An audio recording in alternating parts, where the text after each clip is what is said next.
Today I'm going to be talking about a fun and easy ESL game called Switch.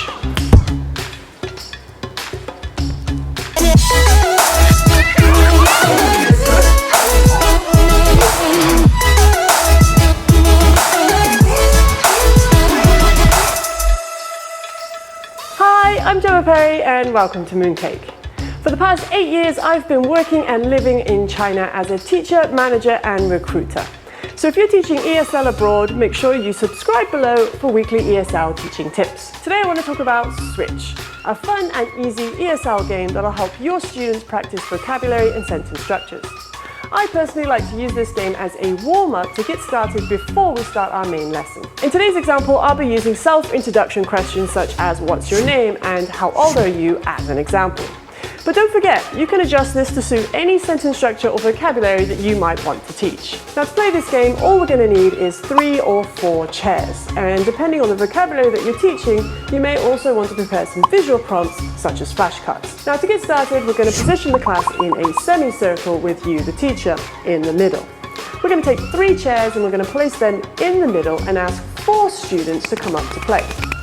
3 students are going to sit down on those chairs whilst the 4th student is going to stand in the middle. Now explain to the students that when they hear the word switch, those sat down on chairs need to stand up and switch places.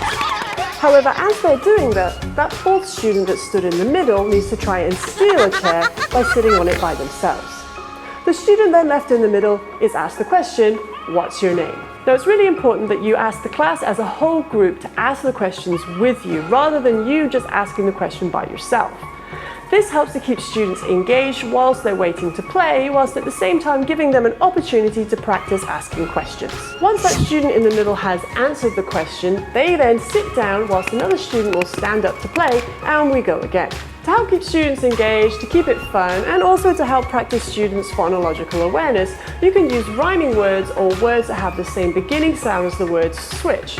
So instead of just saying switch, you might say a word like Spider-Man, and watch as the class just erupts in fits of laughter. Now there's a reason that I'm only asking a few students to play at any one time, and that's safety.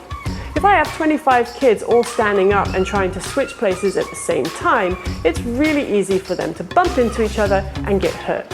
So judge by the numbers in your classes and how many students you think can safely play at one time. And don't forget, the space that you're teaching in should be big enough to move around in. So there you have it, Switch, a fun and easy ESL game that will help your students speak English faster. Give it a go in your class and let me know in the comments below how it goes. That's it for this video. Thanks so much for watching. If you liked it, don't forget to give it a thumbs up and subscribe below for more videos from Mooncake.